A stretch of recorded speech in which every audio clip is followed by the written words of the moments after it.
Hello, Good afternoon, sir. good afternoon to all. Am I audible right now to all of you? Yes, sir. Yeah.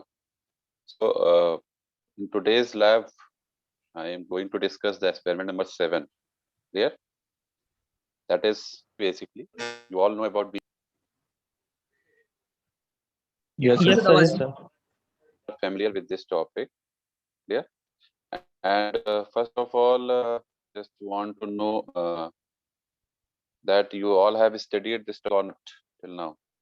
I think a topic पर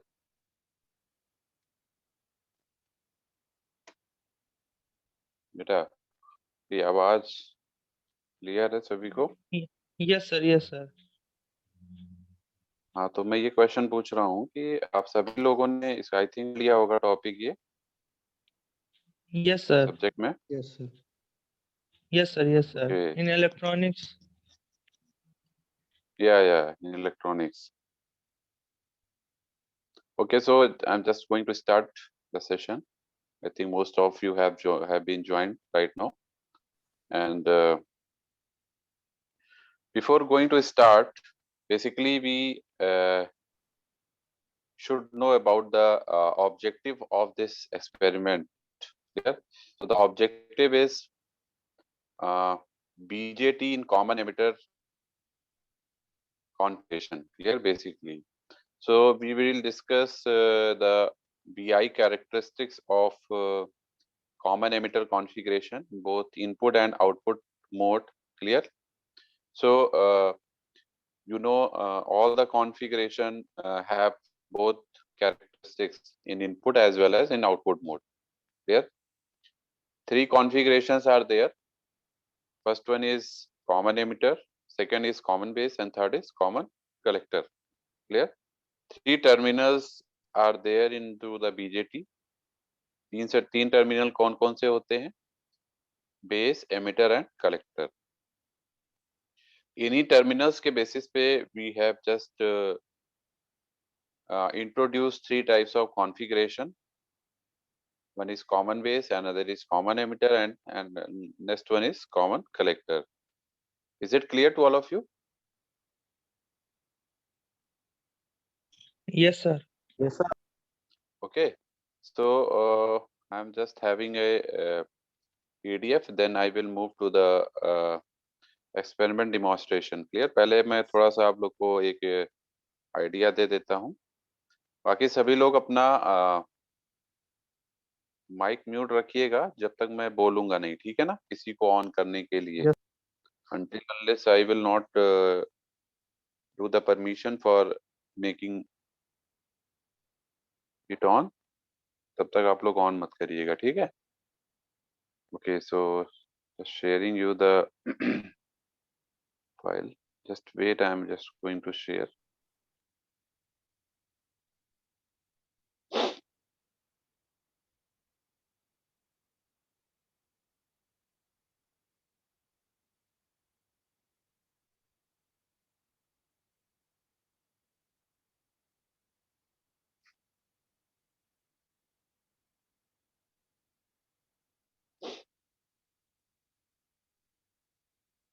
पहले मैं आप लोग को lab activity दिखा देता हूँ.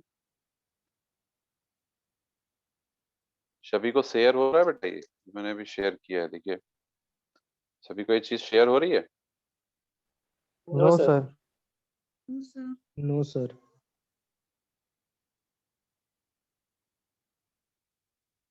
अच्छा, अभी शेयर हो गया. हाँ सर, अब हुई. अच्छा, अब इसमें देखिए ये आपका 7th एक्सपेरिमेंट है एंड 6 एक्सपेरिमेंट हम लोग डिस्कस कर चुके हैं, ठीक है. And why I am saying it is the 7th experiment because यहाँ आप लैब एक्टिविटी में देखेंगे तो ये आपका 7th पे ही दिखा रहा है और है भी ये 7th experiment. Clear. So characteristics of BJT in common emitter configuration. Clear. So सबसे पहले तो we will discuss the basic type of you can say the functioning of this, clear? Then we move to the next one, clear? पहले हम इसका basic functioning देख लेते हैं कैसे BJT work करता है, then we move to the demonstration video, clear? So first of all I am just showing you wrong.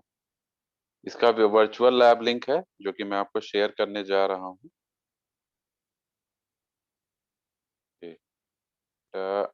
ये सभी को दिख रहा है?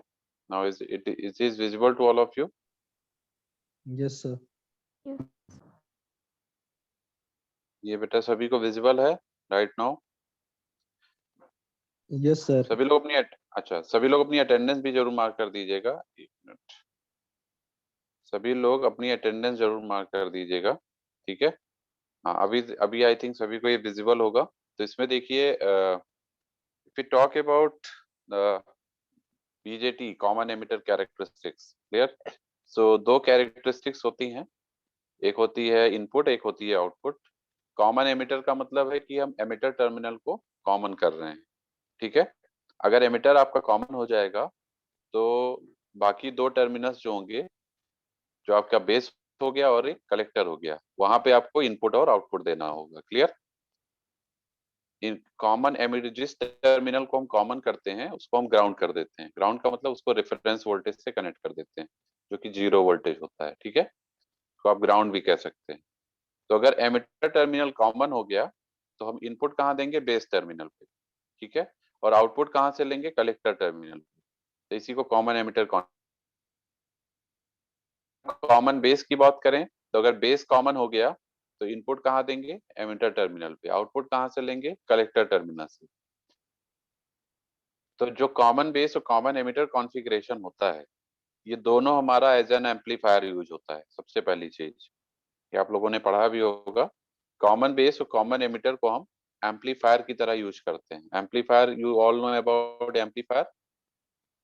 एम्पलीफायर के बारे में जानते हैं सभी लोग? Yes, sir.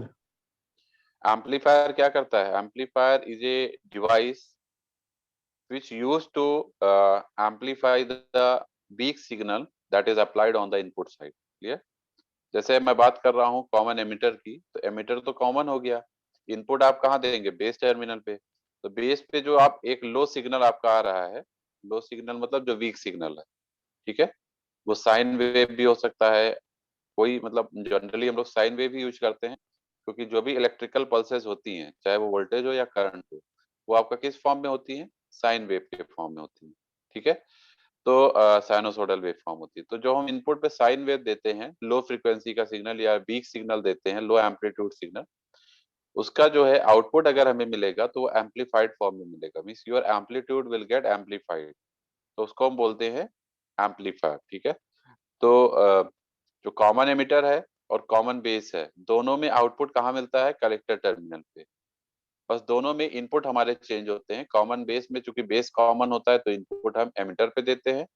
कॉमन एमिटर में एमिटर कॉमन होता है तो इनपुट हम बेस पे देते हैं. लेकिन आउटपुट दोनों के सेम होते हैं. वहां भी आउटपुट कलेक्टर से मिलता है और यहाँ भी आउटपुट कलेक्टर से ही मिलता है. Is it clear? यहाँ तक समझ में आ गया? लेकिन जो कॉमन कलेक्टर कॉन्फ़िगरेशन होता है, वो उसमें कलेक्टर को तो आपने कॉमन कर दिया. तो जब कलेक्टर कॉमन हो जाता है तो हमें जो आउटपुट मिलेगा वो कहाँ से मिलेगा? बेस से या एमिटर से? कौन बताएगा? हेलो,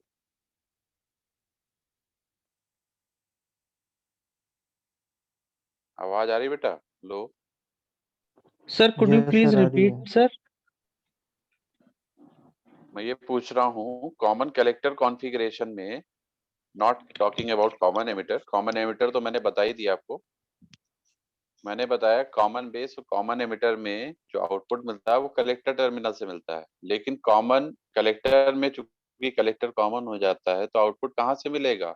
बेस पे या एमिटर पे? Sir, emitter से, एमिटर से. और इनपुट कहाँ देंगे? बेस पे देंगे, base ठीक पे. है? तो कहने का मतलब क्या है, जिसको हम एज एन एम्पलीफायर यूज नहीं कर सकते हैं. क्यों नहीं यूज कर पाएंगे? क्योंकि हमारा कलेक्टर से आउटपुट नहीं मिल रहा है. मिल कहाँ से रहा है? एमिटर से आउटपुट मिल रहा है, ठीक है? इसीलिए इसको हम लोग इम्पीडेंस मैचिंग के लिए यूज करते हैं. एम्पलीफायर के लिए यूज नहीं होता है, या सुटेबल नहीं होता. लेकिन कॉमन एमिटर और कॉमन बेस एम्पलीफायर के लिए सुटेबल होता है। ठीक है, अभी हम लोग इसकी सर्किट भी देखेंगे। ठीक है, ये देख सकते हैं आप लोग, इस तरह से हमारा सिंबॉलिक रिप्रेजेंटेशन होता है। ये आप लोग को दिख रहा होगा, आई थिंक सिंबल सभी को दिख रहा है। ये Yes, सभी sir. को सिंबल दिख रहा है बेटा? Yes, sir. ओके, इस तरीके से कुछ सिंबल होता है। ये देखिए, ये एमिटर टर्मिनल है, ये बेस टर्मिनल है, और ये कलेक्टर टर्मिनल है। ठीक है, अगर हम बात करें if you talk about common terminal, ठीक है, कॉमन आप कैसे बना सकते हैं? अगर मान लीजिए बेस कॉमन है, जैसे कि जो टर्मिनल कॉमन होता है उसको हम बॉटम पे लेके आते हैं, जो नीचे की तरफ। तो जैसे बेस कॉमन, हम अगर हमने बेस को कॉमन किया तो बेस हमारा नीचे आ जाएगा। तो बेस अगर नीचे आ जाएगा तो एमिटर आपका यहाँ इधर साइड हो गया और कलेक्टर इधर हो गया। तो जो लेफ्ट वाला साइड है वो इनपुट होता है और राइट वाला साइड आउटपुट होता है। आप यहाँ से देख सकते हैं, ये कॉमन बेस की अगर हम बात करें तो बेस कॉमन हो जाएगा, यहाँ इसको ग्राउंड कर देंगे और इनपुट हम देंगे एमिटर और बेस के बीच में, और कलेक्टर देंगे बेस और कलेक्टर के बीच में, क्योंकि बेस कॉमन हो गया दोनों साइड से। ठीक है, ऐसे ही अगर हम कॉमन एमिटर करेंगे तो एमिटर इसको आप रोटेट कर दीजिए, रोटेट करेंगे। इफ यू रोटेट दिस तो क्या होगा, जैसे मैं आपको दिखा रहा हूं, हैव द सर्किट। ओके, आप इसी को देख लीजिए। अगर ये है, इसको मैं रोटेट करूंगा, मान लीजिए कॉमन एमिटर हमको बनाना है, तो अगर हम इसको रोटेट कर देंगे, इसको रोटेट करेंगे तो एमिटर नीचे आ जाएगा, बेस आपका इधर आ जाएगा और कलेक्टर ऊपर हो जाएगा। तो कलेक्टर ऊपर हो जाएगा तो कलेक्टर को हम राइट साइड से लेके आउटपुट ले लेंगे, और बेस आपका इधर लेफ्ट में चला गया मिडिल में, तो बेस और एमिटर के बीच में हमारा इनपुट हो जाएगा, और आउटपुट कलेक्टर और एमिटर के बीच में मिल जाएगा। That is common emitter configuration. ठीक है, नाउ एक चीज आपको और ध्यान रखना है, जो आपको पता भी होगा, एमिटर टर्मिनल जो होता है वो हैवली डोप्ड होता है। ठीक है, सबसे ज्यादा डोपिंग हम एमिटर की करते हैं, इसके बाद कलेक्टर की करते हैं, उसके बाद बेस की करते हैं। एमिटर की डोपिंग हम लोग सबसे ज्यादा क्यों करते हैं? क्योंकि ये इलेक्ट्रॉन्स को एमिट करता है। ठीक है, जो भी इलेक्ट्रॉन्स या चार्ज कैरियर इसके पास आएंगे, ये उसको एमिट करता है, वो फिर आगे पास होता है मींस बेस में, फिर कलेक्टर पे। ठीक है, बेस जो होता है वो सबसे लाइटली डोप्ड होता है, इसीलिए बेस करंट सबसे कम होती है, क्योंकि उसकी डोपिंग सबसे कम होती है। फर्स्ट नंबर पे एमिटर की डोपिंग होती है, इसलिए एमिटर करंट सबसे ज्यादा होती है। इसके बाद कलेक्टर की डोपिंग होती है, फिर बेस की डोपिंग होती है। एमिटर करंट, एक आपने रिलेशन पढ़ा होगा, I is equal to I B plus I C, पढ़ा है सभी ने? Yes, sir. I is equal to I B plus I C सभी ने पढ़ा होगा, means emitter current Yes, is sir. Equal to base current plus collector current. इसका मतलब ही क्या है, आप इस इक्वेशन से समझ सकते हैं कि एमिटर करंट बेस और कलेक्टर दोनों को क्या करती है, कंट्रोल करती है। ठीक है, जब एमिटर करंट होगा तभी बेस होगा, तभी कलेक्टर होगा। मीन्स एमिटर ही रिस्पॉन्सिबल है एवरीथिंग। क्लियर, एमिटर एमिट करता है, कलेक्टर कलेक्ट करता है, किसको, चार्ज कैरियर को। ठीक है, जो भी एमिटर एमिट करेगा वो कलेक्टर कलेक्ट करेगा, अगर एमिट नहीं होगा तो कलेक्टर के पास कुछ आएगा भी नहीं। क्लियर, तो सबसे मेन रोल एमिटर का होता है। तो एक तरह से कह सकते हैं emitter controls the base and collector current. Clear, इसीलिए कहते हैं अगर एमिटर करंट हम देखें तो 100% में हमारा 100% के हिसाब से देखें तो 98% आपका कलेक्टर करंट होता है, 2% बेस करंट होता है। 98 और 2 जोड़ेंगे तो 100% हो जाएगा, that will be equal to the emitter current. Clear, ये चीज आपको ध्यान रखना है। विड्थ की बात करें तो कलेक्टर का विड्थ क्या होगा, सबसे ज्यादा होगा या सबसे कम होगा? विड्थ किसकी ज्यादा होगी? सबसे ज्यादा सर, सबसे ज्यादा होगा सर, कलेक्टर सबसे की ज्यादा सर। विड्थ होती है कलेक्टर की, फिर एमिटर की, फिर बेस की। बेस विड्थ भी सबसे कम होती है। ठीक है, इसीलिए क्योंकि बेस की विड्थ कम होती है, इसलिए बहुत ही कम चार्ज कैरियर इसमें होल्ड हो पाते हैं या एक्यूमुलेट हो पाते हैं, इसीलिए बेस करंट सबसे कम होती है। क्लियर, दो जंक्शन होते हैं, बाइपोलर जंक्शन ट्रांजिस्टर के अंदर दो जंक्शन होते हैं। दो जंक्शन कौन कौन से होते हैं, एक आपको ये दिख रहा होगा और एक जंक्शन ये होता है। ठीक है, दो जंक्शन होते हैं। ये जो जंक्शन होता है ये एमिटर और बेस के बीच में बना होता है। एमिटर है और ये बेस है, बेस और एमिटर के बीच का जंक्शन है। और ये जो जंक्शन है वो बेस और कलेक्टर के बीच का जंक्शन है। इसको बोलते हैं एमिटर बेस जंक्शन, इसको बोलते हैं कलेक्टर बेस जंक्शन। तो दो जंक्शन होते हैं, ठीक है, इज इट क्लियर? तो बाइपोलर जंक्शन है, मतलब electrons and holes both are responsible for the generation of current, clear, as well as two junctions are formed into the bipolar junction transistor, clear. This is not a unipolar, this is a bipolar, clear. Unipolar में single direction में current flow करती है, लेकिन this is a bipolar, so bipolar में आपका दोनों directions में current flow करेंगे, not a single direction only. Is it clear?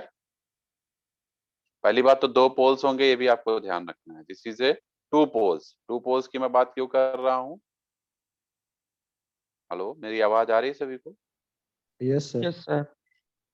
Okay, why I am calling it two poles? Bipolar का मतलब दो पोल्स हैं। So Okay. because the flow of electron take place in both the direction. मैंने पहले भी आपको बताया था कि ट्रांजिस्टर सर्किट्स जो बनती हैं वो दो डायोड से बनती हैं। जैसे मान लीजिए पीएनपी ट्रांजिस्टर होता है, एनपीएन ट्रांजिस्टर होता है, तो दो डायोड अगर आप बैक टू बैक कनेक्ट करते हैं ट्रांजिस्टर बन जाता है। एक डायोड जो होता है वो एक करंट को रिस्पॉन्सिबल करता है और दूसरा डायोड दूसरे करंट को रिस्पॉन्सिबल करता है। तो दो डायोड की वजह से टू डायरेक्शनल करंट होती है, ठीक है, is it clear?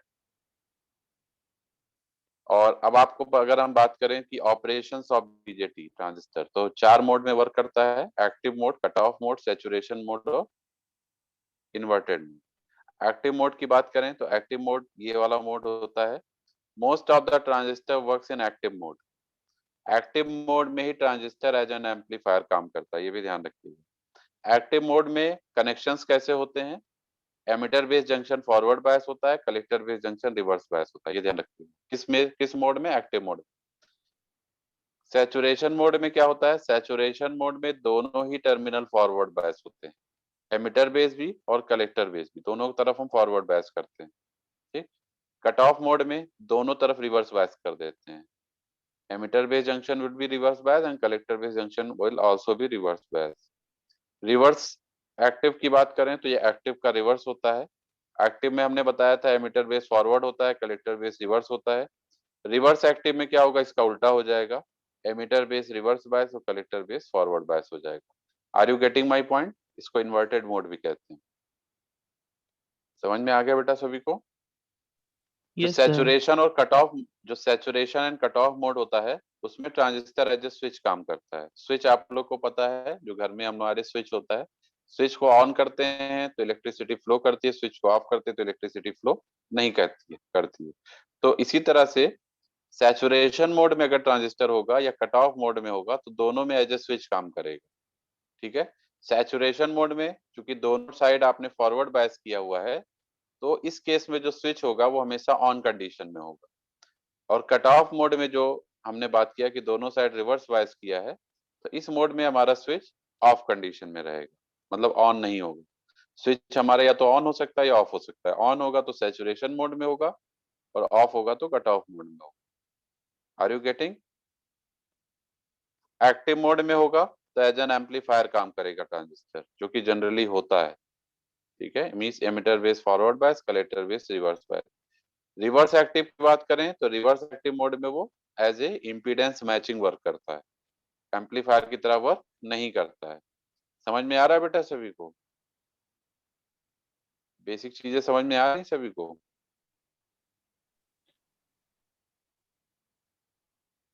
Hello, Yes, sir. Yes, sir. तो ये कुछ फंडामेंटल चीजें थी। Now we come to the demonstration, I think so. अब हमें डिमॉन्स्ट्रेशन की तरफ बढ़ना चाहिए। तो जो हमारा टारगेट है, हाँ, बाकी आपको बेसिक चीजें कुछ भी पूछनी हो तो आप हमसे पूछ लीजिएगा, मैं बता दूंगा, ठीक है। पहले मैं डिमॉन्स्ट्रेशन करा देता हूँ। तो देखिए, दो कॉन्फ़िगरेशन होती है, एक इनपुट कॉन्फ़िगरेशन, एक आउटपुट कॉन्फ़िगरेशन। ये सभी सर्किट दिख रही होगी, आई थिंक। सर्किट बेटा दिख रही सभी को? Yes, sir. ठीक है। ये जो सर्किट है ये इनपुट कॉन्फ़िगरेशन की सर्किट है, ठीक है। अगर आप इस सर्किट को देखेंगे, एक मिनट, ओके। अगर आप इस सर्किट को देखेंगे तो इस सर्किट में यहाँ देख सकते हैं आप,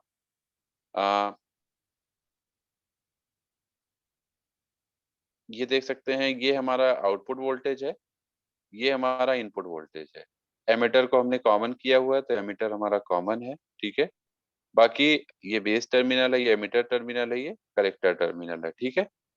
और बेस टर्मिनल पे हमने बताया था एमीटर को चूंकि हमने कॉमन किया हुआ है, हम आउटपुट कहाँ से दे रहे हैं, बेस टर्मिनल से दे रहे हैं। सॉरी, इनपुट कहाँ दे रहे हैं, बेस टर्मिनल पे। आउटपुट कहाँ से लेंगे, कलेक्टर टर्मिनल से, ठीक है। दो रिहोस्टेट हमने लगाए हुए हैं, RH1 एंड RH2। ये वोल्टेज को वेरी कराने के लिए होता है। RH1 से आप इनपुट के वोल्टेज को वेरी करा सकते हैं, जो कि ये बेस वोल्टेज है, बेस टर्मिनल वोल्टेज। और RH2 से आप कलेक्टर टर्मिनल वोल्टेज को वेरी करा सकते हैं। जब ये वेरी करेगा तो ये आउटपुट वोल्टेज वेरी करेगा।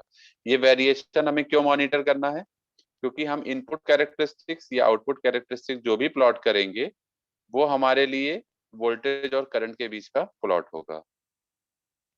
सभी को समझ में आ रहा है बेटा? हेलो,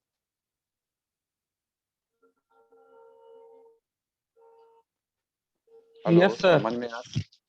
जी सर। वो इनपुट और आउटपुट के बीच का प्लॉट होगा, ठीक है। तो सबसे बड़ी बात, आप लोग अपनी अटेंडेंस जरूर मार्क कर दीजिएगा बेटा चैट बॉक्स में। सभी लोग अपनी अटेंडेंस जरूर मार्क कर दीजिएगा, ठीक है। तो अब आप इसको देख सकते हैं, what I am talking about. तो मैं ये आपसे ये बता रहा था कि ये आप देख सकते हैं, यहाँ से हम इनपुट वोल्टेज को वेरी करेंगे, यहाँ से आउटपुट वोल्टेज वेरी करेंगे, तो दो रिहोस्टेट हो गए।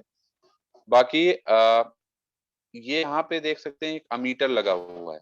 अमीटर से हम करंट मेजर करते हैं और वोल्ट मीटर से वोल्टेज मेजर करते हैं। तो चूंकि ये बेस और एमीटर टर्मिनल है, एमीटर तो हमारा कॉमन है इनपुट और आउटपुट दोनों साइड से, तो इनपुट हमारा बेस हो गया और एमीटर के बीच में जो वोल्टेज लगा रहे हैं वो बेस एमीटर वोल्टेज हो गया, जो कि हमको इनपुट पे चाहिए। और इनपुट की करंट कौन सी होगी, बेस करंट होगी, क्योंकि बेस टर्मिनल पे जो हम सीरीज में करंट लगा के मेजर करेंगे अमीटर, वो बेस करंट हो जाएगी, ठीक है। ऐसे ही आउटपुट की बात करें तो आउटपुट पे हमारा कलेक्टर और एमिटर वोल्टेज है। यहाँ पे ये देखिए BCE है, तो इसके बीच में हम एक वोल्टेज कनेक्ट करेंगे, वोल्ट मीटर BCE, जो कि होगा, जो कि वेरी करेगा जब ये वेरी करेगा। जब ये वोल्टेज वेरी करेगा तो BCE भी वेरी करेगा। Are you getting my point? मतलब जब ये रिहोस्टेट वेरी करेगा तो BCE भी वेरी करेगा, क्योंकि पैरेलल में वोल्टेज सेम होता है। क्योंकि ये जो हमने वोल्ट मीटर लगाया हुआ है, ये आउटपुट वोल्टेज के साथ पैरेलल में लगाया हुआ है। ये आउटपुट वोल्टेज है DC वोल्टेज के साथ पैरेलल में लगा, तो जब ये वेरी करेगा तो ये भी वेरी करेगा, क्योंकि पैरेलल में वोल्टेज सेम होता है, सीरीज में करंट सेम होती है, ठीक है। ऐसे इनपुट का ये जो VBE वोल्टेज है, ये वेरी करेगा जब ये वेरी करेगा, ठीक है। तो इनपुट का वोल्टेज VBE को वेरी कराएगा और आउटपुट का वोल्टेज BCE को वेरी कराएगा। Are you getting? बाकी आउटपुट की करंट हमको यहाँ से मिलेगी, जो कि कलेक्टर करंट है, क्योंकि हम यहाँ सीरीज में एक मीटर लगाएंगे, तो इनपुट करंट यहाँ बेस से मिलेगी, जो कि बेस करंट होगी, ठीक है। तो हमें क्या करना है, एक बार इनपुट कैरेक्टरिस्टिक्स प्लॉट करना है, एक बार आउटपुट कैरेक्टरिस्टिक्स प्लॉट करना है। तो जब हम इनपुट कैरेक्टरिस्टिक्स प्लॉट करेंगे तो we will get the response of input current with respect to input voltage, and when we talk about the output side, then we will get the output voltage response with respect to output current response with respect to output voltage. तो output voltage आपका VC होगा और current IC होगी, और input का voltage VB होगा और current IB होगी। एक चीज आपको ट्रांजिस्टर सर्किट में और ध्यान रखना होता है, जब हम इनपुट प्लॉट करते हैं तो डिफरेंट डिफरेंट आउटपुट वोल्टेजेस के लिए प्लॉट करते हैं। मींस एक तरह से कह सकते हैं आउटपुट वोल्टेज को हम कांस्टेंट रखते हैं, ठीक है। कहने का मतलब क्या है कि जब हम VBE वर्सेस IB प्लॉट करेंगे तो for certain value of VCE करेंगे, मींस आउटपुट वोल्टेज। जैसे मान लीजिए एक बार हमने VCE को 2 वोल्ट ले लिया, उस 2 वोल्ट के लिए हम इसके डिफरेंट डिफरेंट वैल्यूज निकालेंगे, मींस VBE के डिफरेंट डिफरेंट वैल्यूज निकालेंगे, टेबल में फॉर्म होगा, और उसके लिए IB आपका अलग अलग आता जाएगा। मतलब VCE को जैसे जैसे इसको आप बढ़ाते जाएंगे ये बढ़ेगा। किसके लिए? VCE is equal to 2 volt के लिए, इसको चेंज नहीं करेंगे, ठीक है। और IB आपका बढ़ता रहेगा, ठीक। उसके बाद प्लॉट एक बन जाएगा। सेकेंड टाइम हम क्या करेंगे, फिर इस VCE को हम 2 से 3 कर देंगे, 3 वोल्ट के लिए फिर हम मॉनिटर करेंगे, डिफरेंट डिफरेंट VBE को हम देखेंगे with respect to IB। Clear? ऐसे ही हम लोग आउटपुट के लिए करते हैं। जब आउटपुट वोल्टेज और करंट का प्लॉट करेंगे, मींस VCE वर्सेस IC, तो हम इनपुट के करंट को कांस्टेंट रखते हैं, इनपुट के वोल्टेज को कांस्टेंट नहीं करते, इनपुट के करंट को कांस्टेंट करते हैं। करंट मतलब आईबी, आईबी के डिफरेंट डिफरेंट वैल्यूज पे हम ये वीसी और आईसी का प्लॉट करेंगे। जैसे मान ली एक बार आईबी हमने 1 माइक्रो एम्पियर ले लिया, फिर वीसी और आईसी को प्लॉट कर दिया, ठीक है। Are you getting? इसके लिए कई सारी रीडिंग से लेनी पड़ेंगी आप, समझ में आ रहा है बेटा?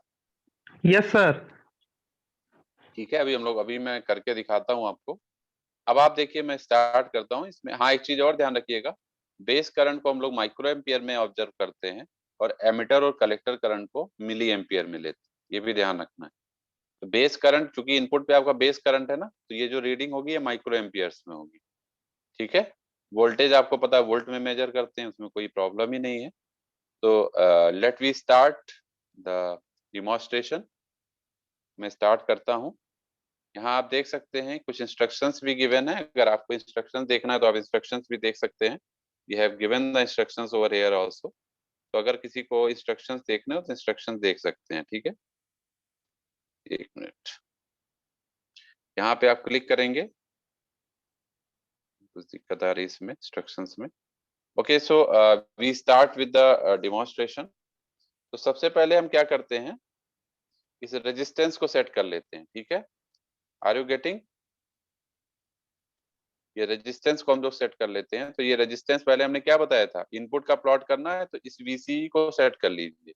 इंस्ट्रक्शंस पे सब गिवन है, आप इस पे क्लिक करेंगे आपको यहाँ दिखा देगा। अभी यहाँ कुछ प्रॉब्लम आ रही है, मैं आपको लिंक शेयर करूंगा तो आप लोग को मिल जाएगा। एक बार मैं दोबारा इसको एक्सेस करके देखता हूँ। ओके, तो ये देखिए इंस्ट्रक्शंस आपको दिखा रहा है। पहले आप रिहोस्टेट RH1 को 1 ओम और रिहोस्टेट RH2 को 1 ओम सेट कर दीजिए। इसके बाद VCE को 1 वोल्ट आपको सेट करना होगा, ठीक है। पहले तो हम RH1 और RH2 को 1 ओम सेट कर देते हैं। ये देखिए, इसको हमने 1 कर दिया और RH2 को भी हमने 1 ओम कर दिया, ठीक है। 1 ओम सेट हो गए। अब इसने क्या बोला है, हमने बताया था ना आउटपुट वोल्टेज को कांस्टेंट करना है, तो ये आउटपुट वोल्टेज VCE है। अब VCE को हमें एडजस्ट करना है 1 वोल्ट तक। कैसे एडजस्ट करेंगे, RH2 को वेरी कराएंगे। जब ये रिहोस्टेट वेरी करेगा तो आउटपुट वोल्टेज वेरी करेगा, जब ये वेरी करेगा तो VCE वेरी करेगा। तो हमें पहले VCE को 1 वोल्ट सेट करना है, तो हमें क्या करना पड़ेगा, रिहोस्टेट 2 को वेरी कराना पड़ेगा। तो रिहोस्टेट 2 को थोड़ा आगे बढ़ाइए और यहाँ पे वैल्यू ऑब्जर्व करते रहिए, यहाँ पे, ठीक है। ये जो आपको दिखेगा भी, देखिए चेंज होगा, ये देखिए चेंज हो रहा है नीचे, सभी को दिख रहा होगा। ये देखिए 1 वोल्ट तक आ गया, ये देखिए VCE 1 वोल्ट आ गया। अब इसको यहाँ सेट कर दीजिए, ठीक, क्लियर? कोई डाउट किसी को? अब हमको कुछ नहीं करना है, अब हम इसको RH1 को धीरे धीरे बढ़ाते जाएंगे और यहाँ टेबल में ऐड करते जाएंगे, ठीक है। बेटा आवाज आ रही है सभी को? Yes sir. Yes sir. अब पहली रीडिंग में यही ले लेता हूँ।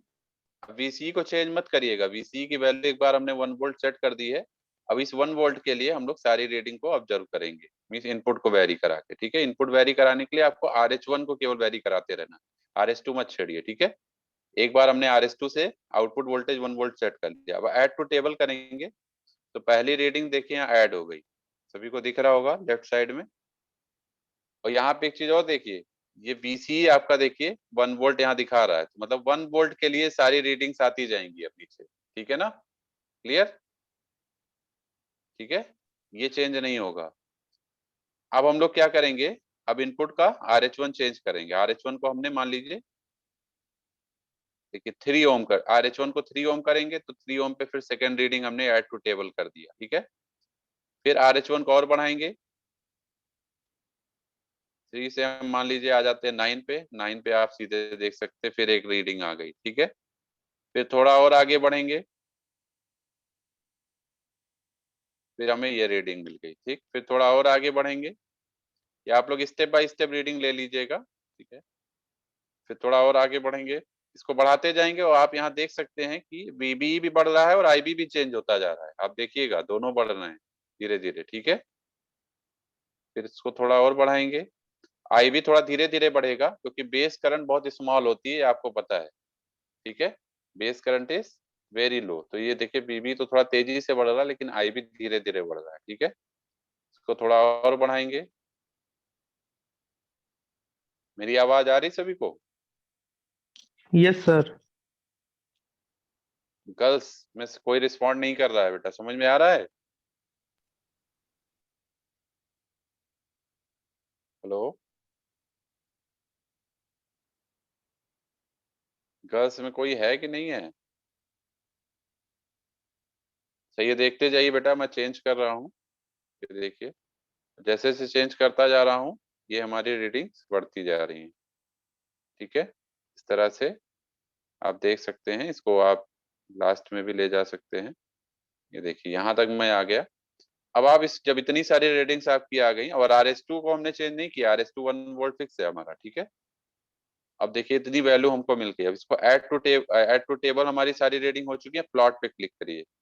प्लॉट पे क्लिक करेंगे तो नीचे एक प्लॉट आ जाएगा, ये देखिए, ये सभी को प्लॉट दिख रहा है। ये देखिए प्लॉट बेटा सभी को दिख रहा है। Yes, sir. Yes sir, yes sir. Yes, sir. इस तरह से हमारा प्लॉट आता है। देखिए वाई एक्सिस हमारी बेस करंट हो गई जो कि माइक्रो एम्पियर में है, और एक्स एक्सिस हमारी वोल्टेज की हो गई VB, जो कि बेस एमिटर वोल्टेज हो गया। तो देखिए डिफरेंट डिफरेंट जो रीडिंग्स हैं आपकी इस टेबल में, उसके लिए हमारा वोल्टेज वो करंट इस तरह से वेरी कर रहा है for different different values of input voltage. Are you getting my point? समझ में आ गया? ये आपको प्लॉट बेटा समझ में आ गया सभी को? Yes, sir.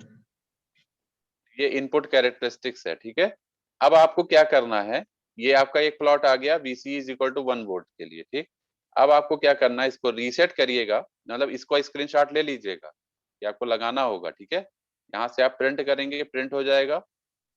ठीक है, प्रिंट करने के बाद आप लोग इस टेबल का ले लीजिएगा स्क्रीनशॉट। ठीक है, और ये आपका पूरा आ जाएगा। अगर किसी को नहीं समझ में आ रहा कैसे लेते हैं स्क्रीनशॉट, कुछ नहीं करना है, very much simple it is. आपको सिंपली, एक मिनट मैं बता देता हूँ क्या करना है।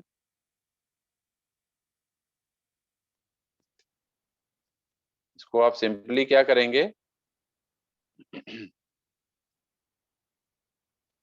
आपको कुछ नहीं करना है, यहाँ से आप प्रिंट स्क्रीन ले सकते हैं। ठीक है, ऐसे आप वो प्रिंट करेंगे, प्रिंट करने पे भी सारी चीजें प्रिंट हो जाएंगी।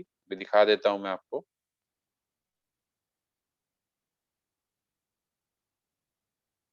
ये देखिए प्रिंट हो रहा है। ठीक है, अभी प्रिंटिंग में दिखा देगा। ये सेव करने के लिए मैं बता रहा हूँ how you can save the data of the stock. Clear, इसके लिए मैं बता रहा हूँ जो भी कि आपको सेव करना होगा, सेव करके इसको लगाना होगा। ठीक है, तो मैं तरीका बता रहा हूँ, बाकी आप लोग इसको अपने तरीके से कर लीजिएगा, सभी के सिस्टम की जैसी कॉम्पेटिबिलिटी हो।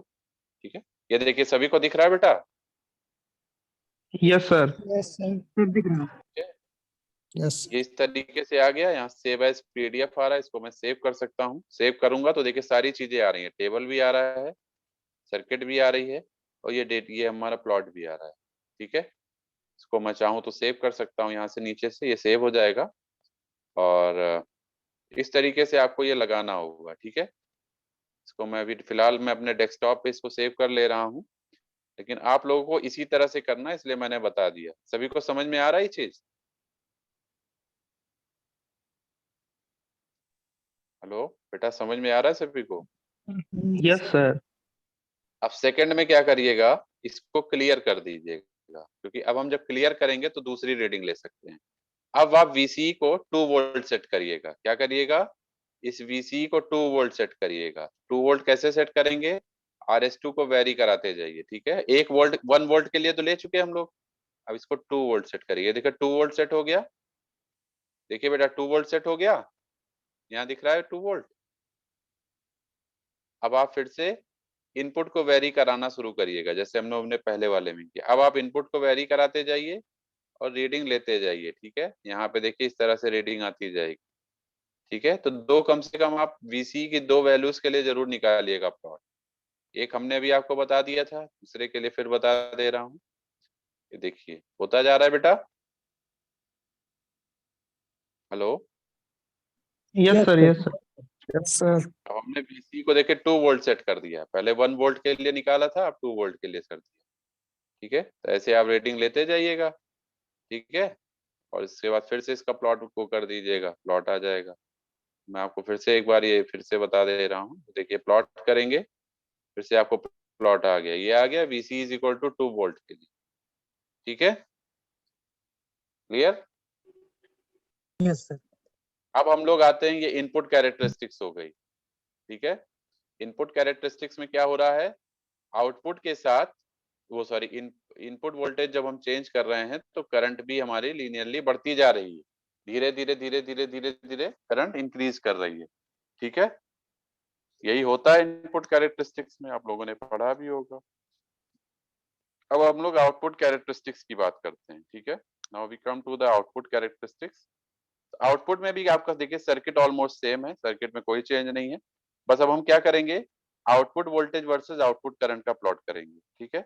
उसके लिए आपको क्या करना पड़ेगा, इनपुट की बेस करंट को कांस्टेंट करना पड़ेगा, वोल्टेज को नहीं। यहाँ पे हम जब आउटपुट प्लॉट करते हैं तो इनपुट की करंट को कांस्टेंट करते हैं, जब इनपुट प्लॉट करते हैं तो आउटपुट के वोल्टेज को कांस्टेंट करते हैं, ये चीज ध्यान रखें। तो अब हम इनपुट की जो करंट है वो बेस करंट है, इसको कांस्टेंट करेंगे। तो सबसे पहले तो RH1 और इसको 1 ओम सेट कर देते हैं एक बार, जैसे पहले किया था। इसका भी इंस्ट्रक्शंस आपको यहाँ गिवन है, देख सकते हैं, ठीक है। दोनों को 1 सेट कर दिया। अब आपको क्या करना है, इसको हमें फिक्स करना है, कितना, इनपुट वोल्टेज को, इनपुट करंट को 15 माइक्रो एम्पियर, देखिए लिखा है IB को 15 माइक्रो एम्पियर सेट कर दीजिए। 15 माइक्रो एम्पियर सेट कर देते हैं पहले हम। 15 माइक्रो एम्पियर इनपुट सेट कैसे करेंगे, बताइए बेटा, कैसे सेट करेंगे। यहाँ पे देखिए इसको वेरी कराएंगे, वेरी कैसे कराएंगे, जब इनपुट का वोल्टेज वेरी कराएंगे तभी इनपुट की करंट वेरी करेगी। तो इनपुट का वोल्टेज कैसे वेरी करेगा, RH1 को वेरी कराने से रियोस्टेट वेरी कराइए, देखिए इसको 15 माइक्रो एम्पियर तक ले जाइए, ठीक है। एग्जैक्ट 15 तो नहीं बन पा रहा है, तो मैं इसको 14.92 सेट कर देता हूँ, ठीक। ये वैल्यू हमारी पहली सेट हो गई। इसको ऐड टू टेबल कर लीजिए, पहली रीडिंग हमने ऐड टू टेबल कर लिया for the base current of 14.92 micro ampere, ठीक। अब आपको क्या करना है, आउटपुट वोल्टेज वेरी कराते जाइए। इनपुट को अब फिक्स कर दिया 14.92 माइक्रो एम्पियर बेस करंट, अब RH1 मत वेरी कराइए, अब RH2 को वेरी कराइए। पहले वाले में हम क्या कर रहे थे, RH2 से फिक्स करके RH1 को वेरी करा रहे थे, अब यहाँ पे RH1 को फिक्स करके RH2 वेरी कराएंगे। RH2 वेरी कराते जाइए, देखिए दूसरी रीडिंग में हमने इसको 4-5 कर दिया है, 5 ओम किया तो हमारे पास ये रीडिंग आ गई। थोड़ा और वेरी कराया तो ये रीडिंग आ गई। आप सभी लोग बेटा अपनी अटेंडेंस मार्क कर दिए हैं, दोबारा सेशन को ज्वाइन कर लीजिएगा क्योंकि सेशन ओवर होने वाला है। आवाज आ रही है बेटा सभी को, यस सर। Yes, sir. आप लोग दोबारा एक बार सेशन ज्वाइन कर लीजिएगा क्योंकि session is going to over, ठीक है। 1 मिनट से कम बचा है, अभी सेशन ओवर हो जाएगा, तो एक बार दोबारा ज्वाइन कर लीजिएगा जिससे मैं इसको कंप्लीट करा दूं, ठीक। अब यहाँ देखिए ऐड टू टेबल हो गया, इसको थोड़ा और वेरी करा दीजिए RH2 को, इसको मैं थोड़ा और वेरी कराता हूँ, ये देखिए, ठीक है। फिर थोड़ा और वेरी कराएंगे। अब आउटपुट में एक चीज होती है, 2 मोड में वर्क करता है आउटपुट। पहला आपका होता है लीनियर मोड और दूसरा होता है सैचुरेशन मोड। कुछ देर तो करंट बढ़ेगी स्टार्टिंग में वोल्टेज बढ़ाने के साथ, फिर बाद में थोड़ी देर बाद